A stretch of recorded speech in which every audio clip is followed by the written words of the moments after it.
E aí, galerinha dos 8º anos do CAIC São João, estamos na semana 12, uma semana bastante especial para nós, porque as atividades de história desta semana, assim como de outras disciplinas, foram feitas pelos profissionais que trabalham no CAIC São João. Então, a gente fica muito feliz em saber que as nossas atividades estão assim num nível de qualidade super bem avaliada e que vocês estão podendo, né, fazerem atividades que fariam conosco se nós estivéssemos tendo aula presenciais.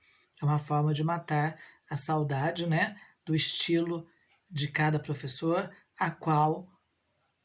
aos quais vocês estão acostumados. Muito bem, como toda semana, tem um tema que é transversal, né? Um tema que é transversal no sentido de dizer que ele é norteador, ele define exatamente o caminho que o professor vai seguir. E na semana 12, nesta semana que nós começamos, o tema é o bullying.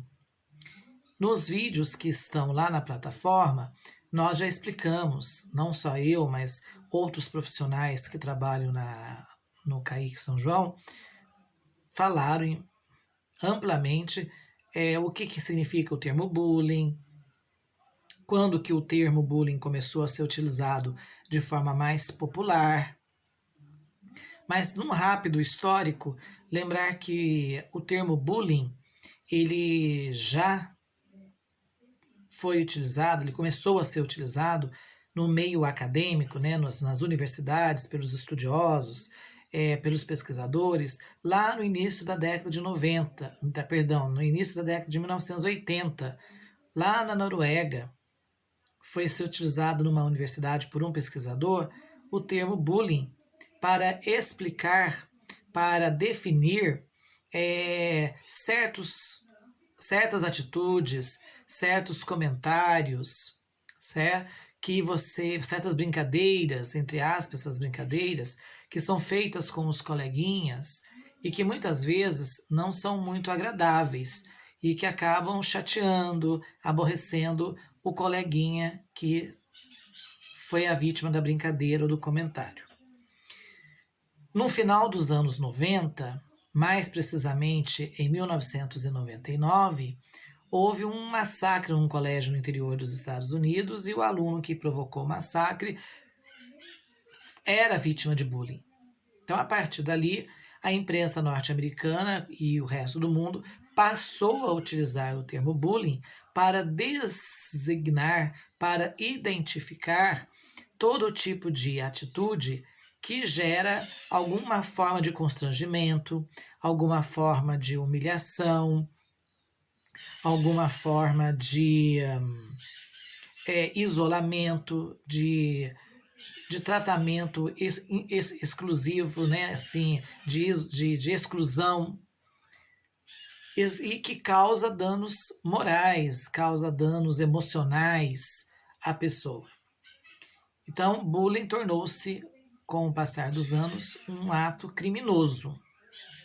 E eu deixei bem claro no videozinho lá na plataforma que o fato de você ser menor de idade não significa que você não possa ser punido dependendo da sua atitude de bullying. E quando você é maior de idade, o ato de bullying passa a ser enquadrado como um ato criminal. Então você passa a ter cometido uma infração prevista no Código Penal, no Código Criminal brasileiro.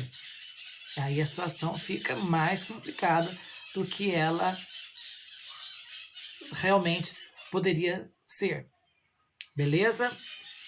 E aí nós vamos para as questões que foram sugeridas e feitas com muito carinho, com muita pesquisa, pensando principalmente, meus amigos, em levar vocês a uma reflexão de que todos nós, ou pelo menos a maioria de nós, ou já fomos vítimas de bullying, ou já cometemos bullying com alguém.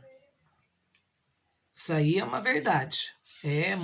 São muitos poucos alunos, principalmente dentro da escola, porque o bullying não é uma exclusividade da escola. O bullying ele pode acontecer dentro da sua casa, ele pode acontecer dentro da sua família, ele pode acontecer na rua onde você mora, na vizinhança, no bairro, na comunidade onde você está inserido.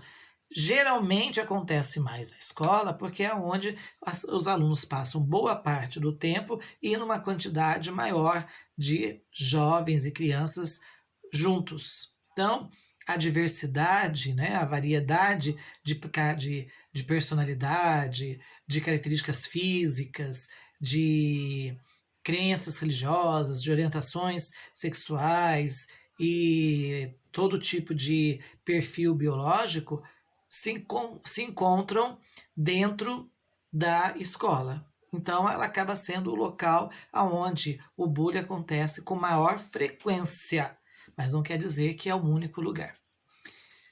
Então, a primeira questão, a primeira atividade, ela traz uma imagem que representa a liberdade, né? A mulher empoderando a bandeira da França, numa revolução que aconteceu na França em meados do século XIX, quando os franceses definitivamente vão lutar para acabar com o poder autoritário dos reis. Então, uma pintura bastante ousada, né, para o século XIX, onde a sociedade era bastante conservadora e a mulher, então, com os seios de fora, levando a bandeira da França, mostrando, né, a liberdade guia o povo. O povo tem que ser livre do autoritarismo, da tirania, do absolutismo real. Era a proposta que domina a Europa, que dominava a Europa desde o século XVIII. No texto 2, tem um trecho da Declaração Universal dos Direitos Humanos, criado pela ONU em 1948, que foi inspirado na Declaração dos Direitos do Homem e do Cidadão lá durante a Revolução Francesa, no final do século XVIII, quando os franceses passaram definitivamente a lutar contra a tirania e o poder absoluto dos reis. Só que lá na época francesa, a declaração era do homem e do cidadão. A mulher estava excluída. Após a Segunda Guerra Mundial, em 1948, precisamente, quando a ONU criou a Declaração Universal dos Direitos Humanos, ela já mudou o termo, né? Olha, a Declaração dos Direitos Humanos. Isso quer dizer que o ser humano é qualquer pessoa, independente da sua cor, do seu gênero sexual, da sua orientação sexual, da sua crença religiosa, da sua condição econômica, das suas características físicas. Isso não importa. Gente é gente. Não interessa do jeito que ele é, do que ele gosta, ou no que ele acredita. Aí ele fala um pouquinho sobre essa declaração, destaca ao final o artigo 1º, na qual ele diz, todos os seres humanos nascem livres e iguais em dignidade e direitos. Ou seja, ninguém é melhor do que ninguém. Todos são iguais. Todos têm direitos iguais. Tá ok? Características individuais são características individuais. Mas fulano é mais inteligente que eu. Perante a lei, isso não tem importância nenhuma. Fulano é mais bonito do que eu. Perante a lei, isso não tem direito nenhum. Os direitos serão iguais para todos, para o mais feio, para o mais bonito, para o mais rico, para o mais pobre.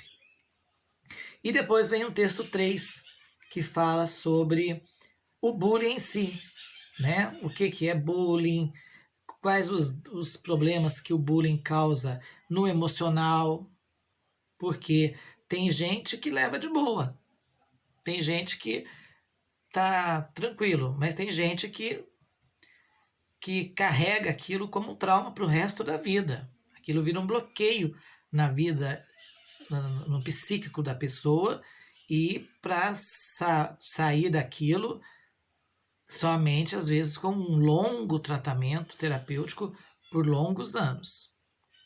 E aí vem a pergunta, após a leitura, né? Depois você analisar a imagem da liberdade guiando o povo. ler um trecho da Declaração dos Direitos Humanos e ler um pouco sobre o que é o bullying, o que significa o bullying, do que se trata o bullying, ele pede para você dizer qual dessas alternativas, cada palavrinha define um texto. Por exemplo, aquela primeira imagem lá, Liberdade Guiando o Povo.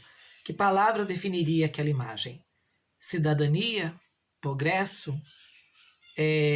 Alegria?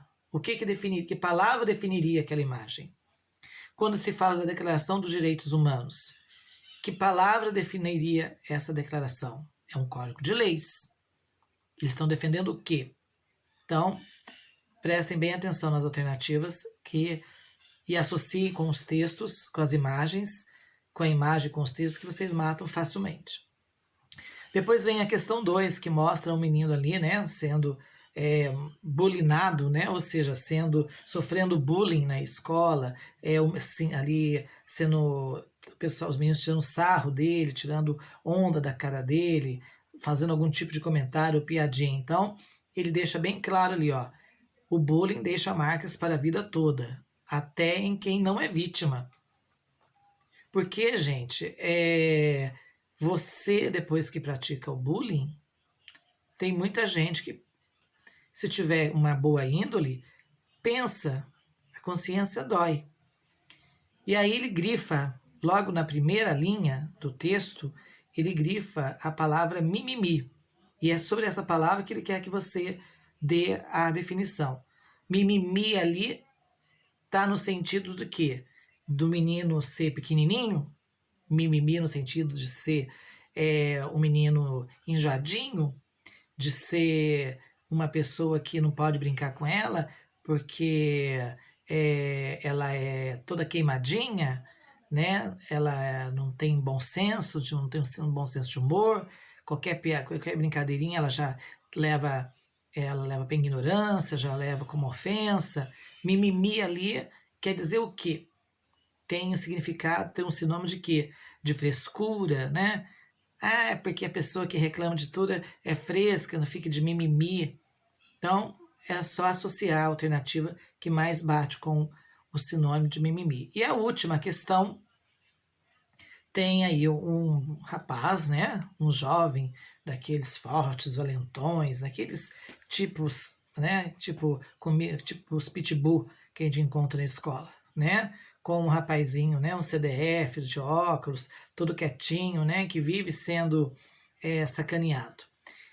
E na mesma imagem nós temos aí um professor com um aluno, né? O professor tá bravo, tá uma fera.